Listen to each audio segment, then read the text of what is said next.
Bismillahirrahmanirrahim. Assalamu alaikum, all friends. So I am continuing with the series, The Scientists of the Golden Age of Islam. In the last two opening episodes, I gave an overview of the famous Islamic scientists. Now I intend to give in detail, to talk in detail about eminent Islamic scientists. So I will start today. I will start with Ibn Khuldoon.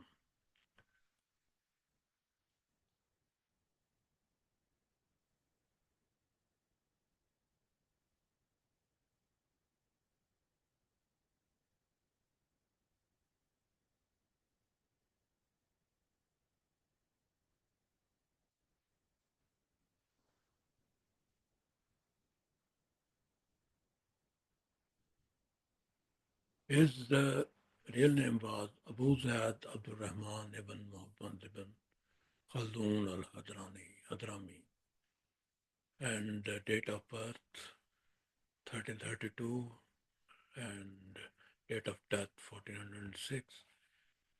His ancestor Hadrami was a relative of Hazrat Wail bin Hujar, a companion or Sahabi of Hazrat Muhammad sallallahu alaihi wasallam. He is universally considered as the father of social sciences. I mean, there is no ambiguity about that. A famous economist, Paul Krugman, he said about him, a 14th century Islamic philosopher who basically invented what we call the social sciences. Then Robert Flint, a Scottish theologian, he praised him and said that he was superior to Plato, Aristotle, and Augustine, and others should not even be mentioned with him. This is a very high praise indeed. I mean, this theologist, he is saying that Plato, Aristotle, and Augustine were much lower in status than Ibn Khuldoon, and they should not be mentioned alongside his name because they are not his equivalent. And in recent times, President Ronald Reagan of US, he cited Ibn Khuldoon as an influence on his economic policies, which we are called Reaganomics.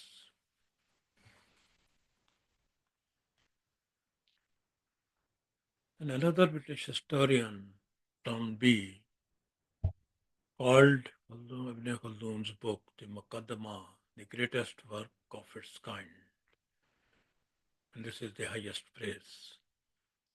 And another person, Ernest Kellner, professor of philosophy at London School of Economics, he said, Khuldoon's definition of government is the best in the history of political theory.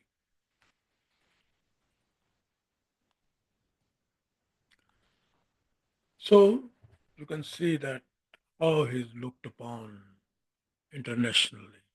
Everyone is, everyone thinks that he's undisputed father of social sciences. So were his social ideas?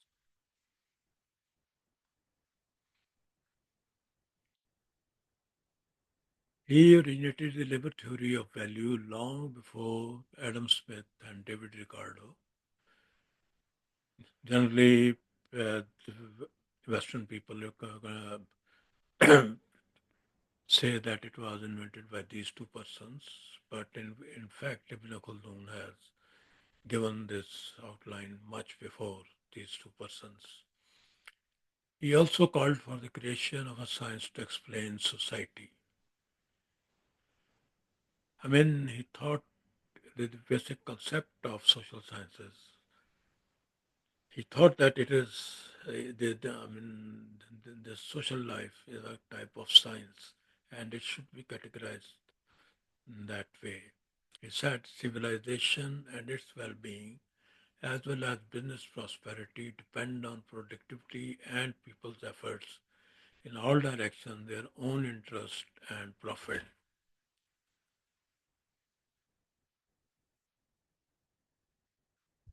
Ibn Khuldoon also outlines early theories of division of labor, taxes, scarcity, and economic growth.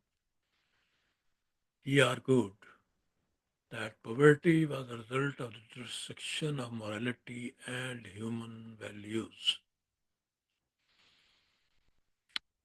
This is a very important point. And he also said that beside poor financial decision making, external influences also cause poverty. So government should be involved in its alleviation. That is, it is the duty of a government to alleviate poverty because at individual level it cannot be removed. So researchers from Malaysia's Insania University College and Indonesia's Tazkiyah University College of Islamic Economics created a dynamics model based upon Ibn Khuldoon's writings to measure poverty in the Muslim nations of South Asia and Southeast Asia.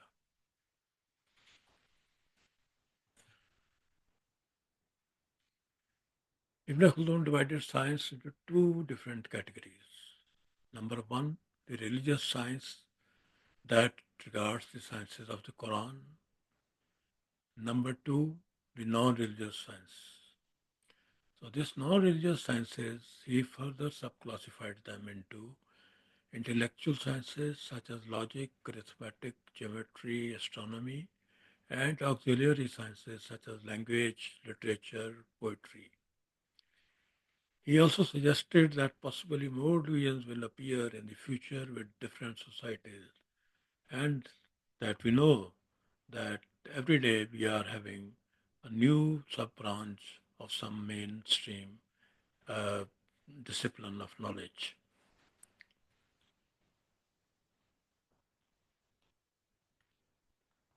He believed that too much bureaucracy, that is, the imposition of taxes and legislations, it leads to the decline of a society. So, because it uh, constrains the development of more specialized labor, that is, the increased number of scholars and development of different services, they are hampered by bureaucracy. He believed that bureaucrats cannot understand the world of commerce and do not possess the same motivation as a businessman. And it is very true. We observe this every day, even today. Is another important concept is that the level of achievement of a society can be determined by just analyzing these three parameters. That is, we don't have to go into complicated analysis.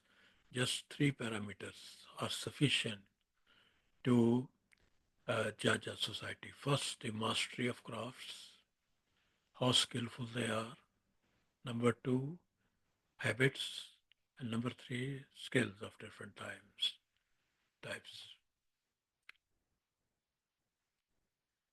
He also said that the most important element of a society is not the land but the language spoken. So he gave preference to language over land because he saw that many non-Arabs were really successful in the Arabic society, had good jobs, and were well received by the community. And he analyzed that the reason why these non-Arabs were accepted as part of Arab society was due to their mastery of the Arabic language. Okay, these were his social concepts. Now let us look at his some important facts of his life. At the age of 17, he lost both his parents to Black Death, an epidemic which also hit Tunis in the 14th century. He was a Hafiz Quran,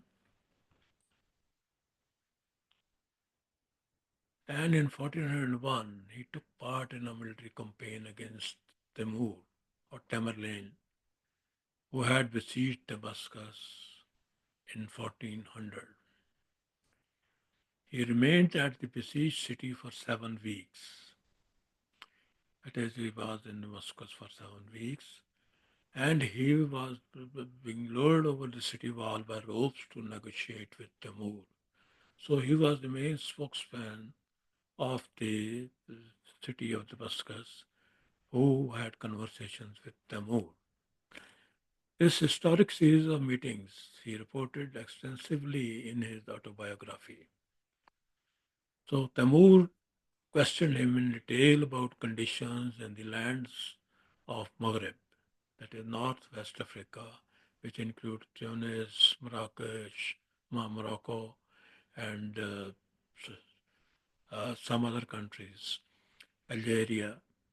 And at the request of Timur, Ibn Khuldoon even wrote a long report about it. And I have read his biography of Tamur, and he also mentioned these meetings in this autobiography, and he had great regard for Ibn Khaldun.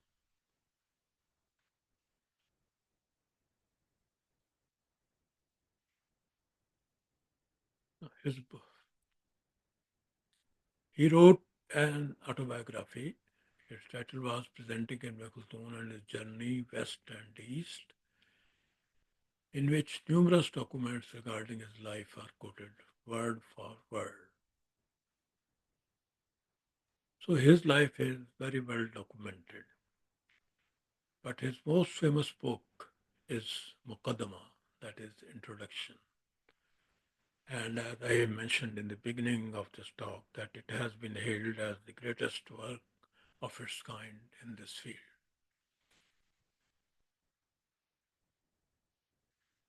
So these are the different references. They are literature from which I took help in preparation of this episode. Now let us look at some, you can say, snapshots of his life. This is handwriting of Ibn Khaldun certifying a manuscript copy of Al-Muqaddama that it is genuine. Now he said that this is one of his famous quotes. Blindly following ancient customs and traditions does not mean that the dead are alive, but that the living are dead. So, I mean, it is not difficult to understand this, that we should think by ourselves and analyze and adopt only those things from the past which are useful. Now, this is a life-size bronze sculpture of Ibn Khaldun in Arab American National Museum, USA. This is the birth home of Ibn Khaldun in Tunis. Of course, it has been renovated. As you can see, a modern door over there. Then this is the mosque in which he studied.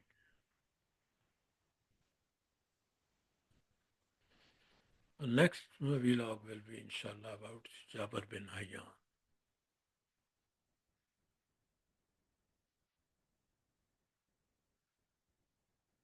Thank you for your patience. Here you can note my email address, my YouTube channel URL, my web page, and my WhatsApp. If you want to contact me, you are most welcome. Thank you very much.